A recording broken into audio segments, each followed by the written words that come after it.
Good afternoon, everyone. I see you. I'm dressing up. So today we are very special. And then we're going to have our very first interview session with this amazing woman, young woman. And talk about what we're doing here because, doing the CMCO, a lot of people actually still staying home. Hi, everyone. Staying at home, and I wanted to use this opportunity to empower women and also get some inspiration during this time, and then we can we can go through this together. And then some of you, if you might get in, some inspiration from all the guests, and then please do contact them, or if you are following me, you can contact me as well. Okay, so I'm gonna to invite this amazing lady. Come on in, and let's see. Da, da, da. Da, da, da, da. So hi, wow. Hello. Look very hot. And you look so good with your hair. Oh my God.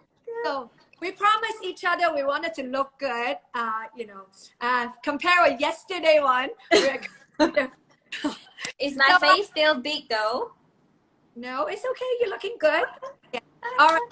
So, this is our very first woman empowerment sessions interview, and I wanted to invite you without thinking anything. I want to invite this one as the first one, right?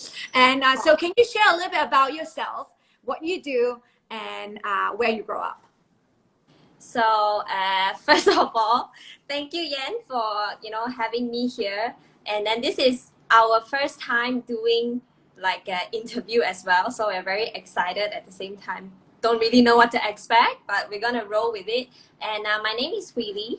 I'm actually a lifestyle coach right now.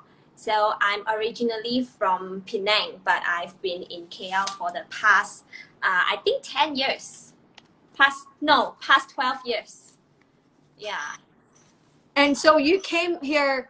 I'm so sorry. Of course, I know how young are you, but do you mind to share with everyone here, how young are you? And when you first came here, how young was you? When I first came here, I was actually just turning 18. Right after finishing my high school. So if you caught what I was saying earlier, that I've been here for 12 years. So I'm 30 years old this year. I just turned 30 last month. Yes, proud 30. Okay, great. So why you come all the way from Penang to KL? Can you share a little bit more? Well, back then, actually, all of our friends, and I think it's a culture and like a trend that people would go overseas or outstation for studies. So I kind of followed my sister's footsteps because she came to KL to study. And then I think part of me, I wanted to explore as well. I wanted more freedom. I love my family, but I think, part of it, I really wanted to explore more what is it like out there. So I decided to came to KL that time. I didn't know anybody. I didn't have any friends. I haven't started speaking English. I'm a Chinese educated all my life. So that was how I started my life in KL. Wow. A little bit of, nervous, but at the same time, it's fun, right? Being young, you wanted to try something new. So what is your major? Oh, by the way, hello, everybody. We have some people in the audience. For you, just want you to know, today is our very first interview sessions, and then we talk about woman empowerment. Yeah, and then during this CMCO, we wanted to give you some positive and inspiration story from all these amazing people. So I wanted to ask you, what is your major in school? In degree, that would be psychology. At first, I was actually to share with all of you, I was considering architecture, but due to some reasons that didn't happen, and then I decided to go into psychology. Yeah. And then, so were you psychology? You read people's mind then? Can you? That's what people always say, because me and Coach Ryan, some of you may know him, we've been friends for more than 10 years. And then one of the stigma that people have whenever they hear that, oh, you're a psychology student, are you trying to read my mind? And then we'll be like, we read behaviors, but we don't read minds. But one of the reasons why I chose psychology was because that time I really couldn't imagine myself studying anything else. IT, not me. Engineering, so not me.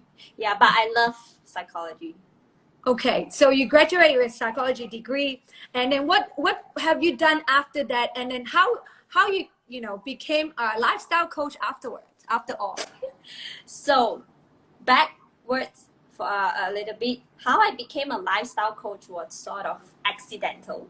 So after I finished my degree, I was still searching, because for what we studied, if we really want to practice what we studied, we should be at least a master degree holders.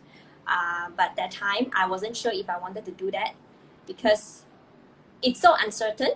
It's not that popular in Malaysia, not that many opportunities in Malaysia as well. So I was, going around, getting experience. I was in HR and for internship, and then I was in marriage counseling for a while to gain experience. And then that is when because through these experiences, I started to realize that all of the things that I thought I wanted to do, actually I didn't really want to do them.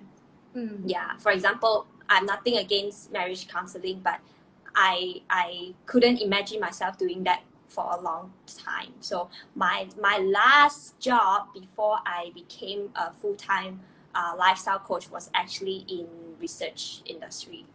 Yeah. Wow. So before that, you have a plant next to you, right? The plant actually made you a bit blur. The plant leaves.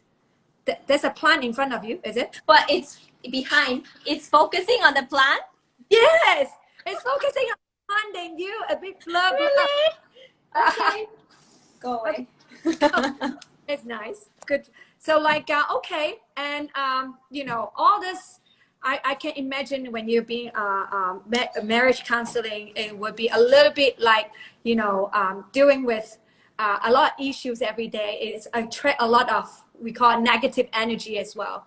So how when you become a lifestyle coach, how you begin? And then when I was studying, actually I used to look for part-time income when I was still studying. So I've been a freelancer, promoter, or I've did some photo shoot.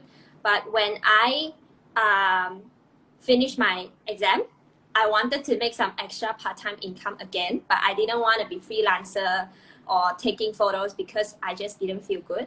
So I was searching for something else, and I went to scroll on the Facebook, and then that is actually how I came across this advertisement.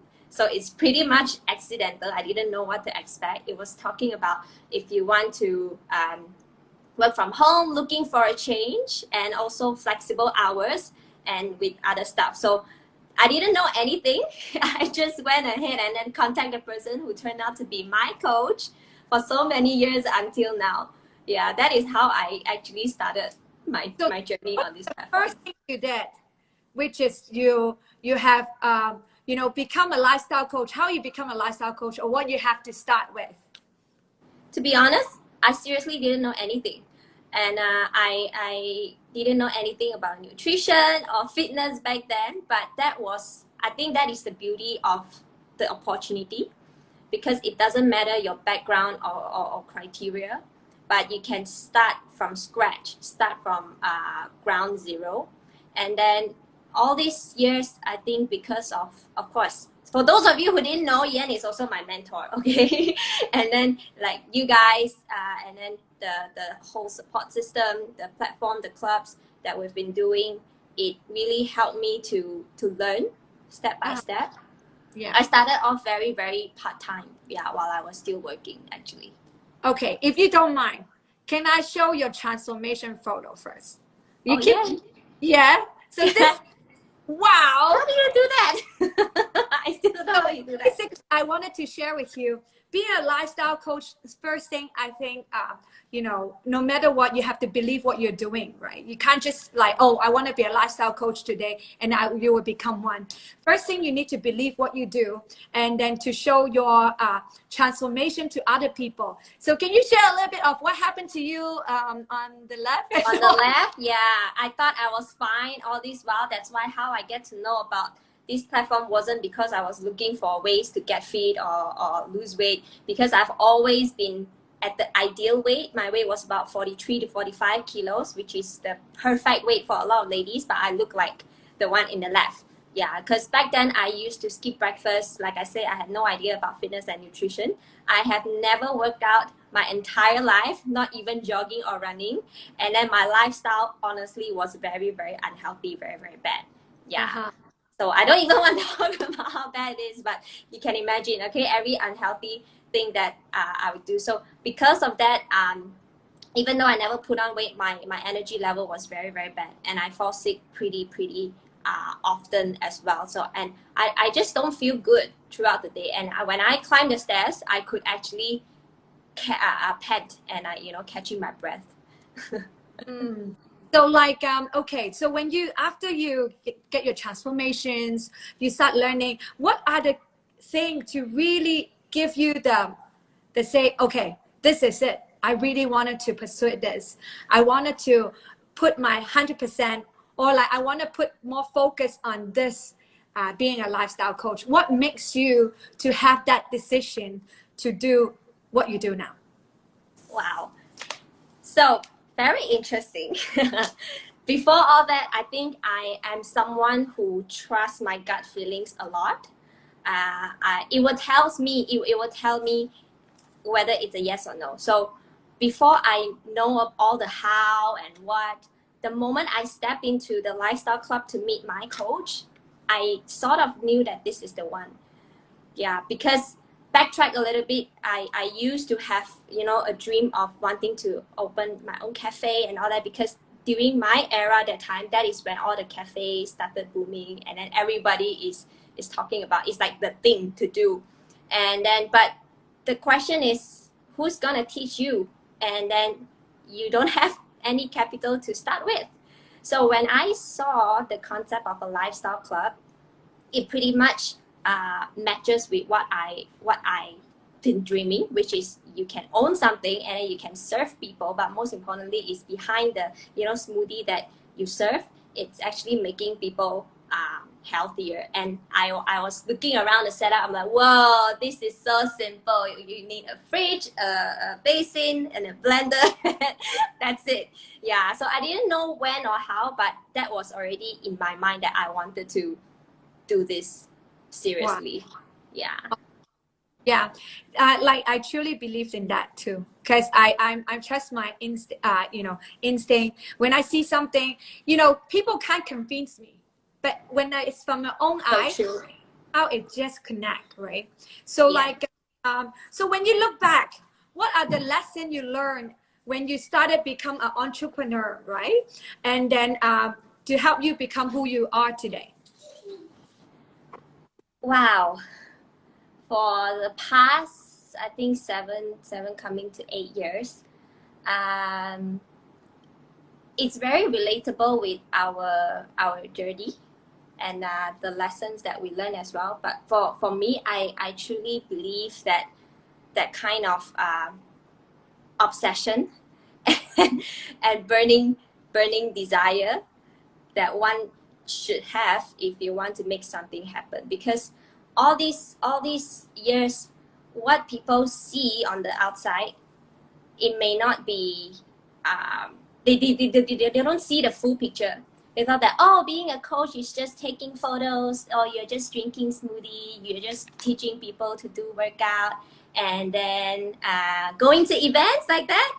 But there's so many things behind all the tears, all the joy, and then all the hard work, and then all the challenges. But like, we know all these years we have seen people who actually come and go. But I think what makes the big difference is truly the burning desire and the obsession that you gotta have. Because those are the only things that will help you to survive through any sorts of challenges, your disappointment, your defeat. Yeah.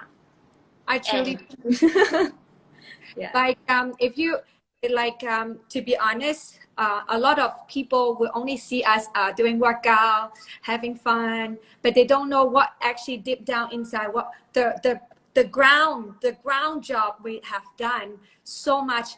And then to show that actually it's just part of what we do, a small part of what we do. The bottom part, the foundation, is a very, very important thing. And then and it's amazing to see how, you know, for past 6 to 7 years, to see what Hooi has grown tremendously. I mean, personally, from inside out, that is something I would say money can't buy. And then that is, you know, come from a person. If it give up, if it's, you know, someone face challenges, if they give up, you won't see that kind of growth and transformation. And then that is what I always treasure, the, like, you know, the transformation after. So like I want to ask you a few you know, last two questions, right? And okay, so what is your motivation first?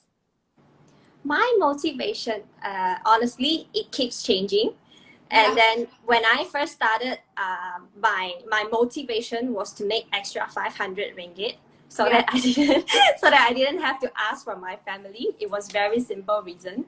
And then slowly after that, when I get to see the bigger picture, and then what's possible, and suddenly the entire thing, it's so big that my motivation changes along the way. It was to eventually make it a career, to make a full-time income out of it. And then eventually is to earn the kind of lifestyle.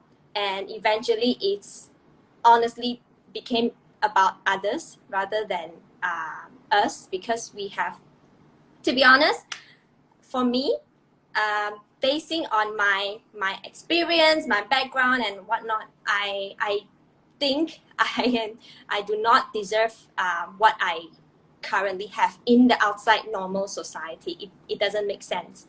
Yeah. But because in this platform, I think it really did what it says, which is sky is the limit.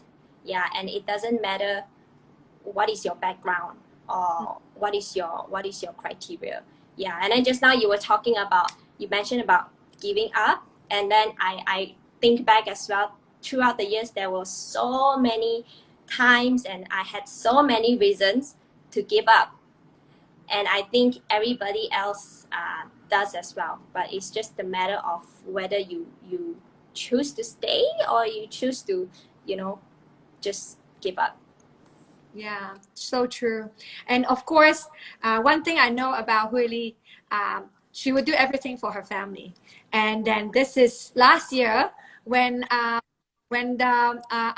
paid vacation in Korea. You want to share about this?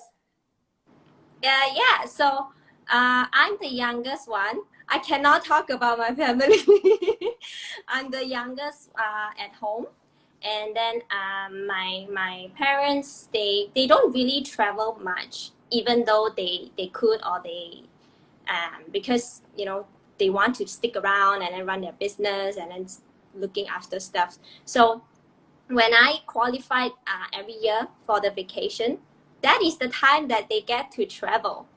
And then they became my motivation to make it happen, because I want to bring them on the free vacation to see who are the people I mix myself with. It's not that we can't go to travel ourselves, right? But it's different when it's a paid vacation. And then also travel with people who actually change you. Yeah. So like how many countries you have brought your family goes to? Been. If talking about once a year, probably about 5, 6. I gotta count. Yeah. But this year, though, no problem. We couldn't make it, but my mom was so looking forward to the Barcelona, and I made it happen. But no problem. We can go next time. Yeah, because she has never been to Europe. Yeah. I'm sure this is one thing, one of the the checklist you're gonna to do it with your family no matter what. So like there's so many people here, especially this topic is about woman empowerment. Three things to encourage those who are in their 20s. Can you share a little bit more? 20s and 30s for women, is it? Well, like this woman empowerment, but of course, for everyone is accounted to. Yeah, definitely.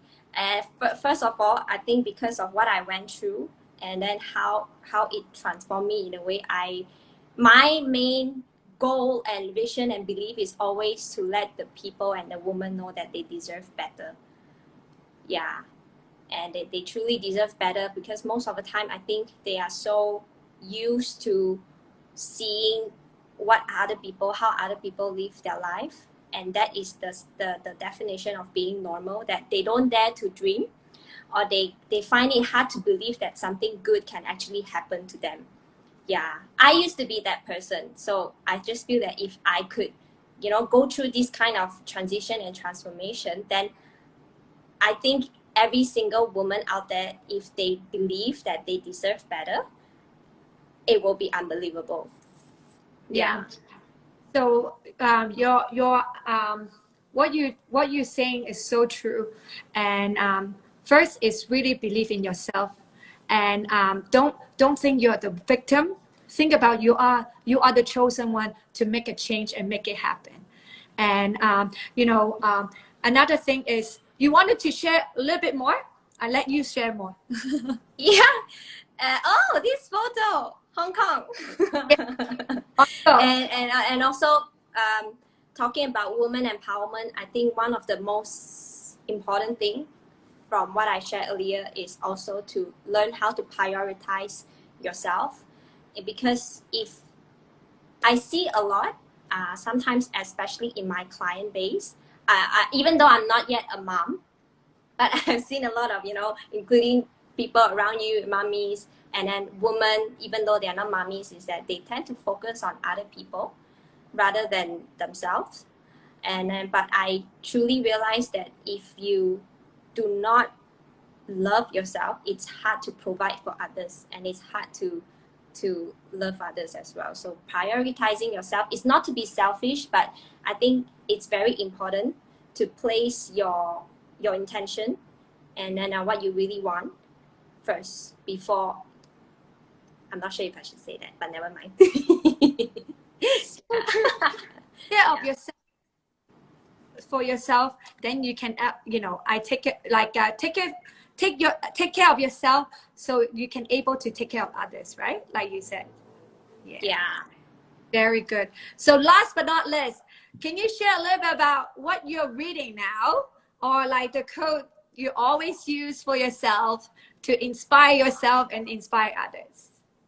But to be very honest, I do not have a particular book or quote, because every single day is like a new page of story, and then whenever I came across something, it's like, oh, it makes sense to me. I'm like, oh, this is good. So it it just adds on to that. But if I were to share how can someone start, if let's say you do not like to read, or you haven't started reading, like I never really read before besides textbook, right? To start off with, I think understanding about your energy, and then law of attraction is very important. It's good for people to start with. That is the time where I started to realize my energy changes, my mindset changes. And then if you're talking about more of building your mind, and then also your personal development, I would always choose Robin Sharma's book. And then for leadership, I normally go for John Maxwell. Yeah, but at the same time, few like there's many others that makes a big difference as well. For young people, especially if let's say you're currently in a job or you are searching and whatnot, understanding your financial is also very, very important. Yeah, at least not, it doesn't talk about how to make money, but at least it helps you to set your blueprint right, and then help you to prioritize what's important in your life as well, which is like the Rich Dad Poor Dad, and also the Secret of the Millionaire Mind by T. Harv Eker. So I've been practicing the financial management methods until now from there. Yeah. Can you repeat one more time? What is the book again? For the financial. Rich Dad Poor Dad, I think everybody knows that. And then one more is Secret of the Millionaire Mind by T. Harv Eker. Yeah. So write it down, everybody. So you can get some tips. Go to bookstore. You know, since no, bookstore, is it open now? I don't know. You can do online. Yeah, order online, right? So like, thank you so much, really. I really appreciate, you know, for some of you, you are, you know, first time listen to Hoi's story. The person I met the first day to now, she have grown tremendously from inside and out, right? Thanks to you. You too. So like, we're gonna have another session tomorrow, and then this is CMCO Woman Empowerment Special. So WE is Woman Empowerment Special. So today is the first day with amazing Hooi. Thank you so much. Thank you, Ian. And then tomorrow, stay tuned. It's at 12 p.m. and I see you all. Have a good day, everybody. Bye. Bye-bye. Bye.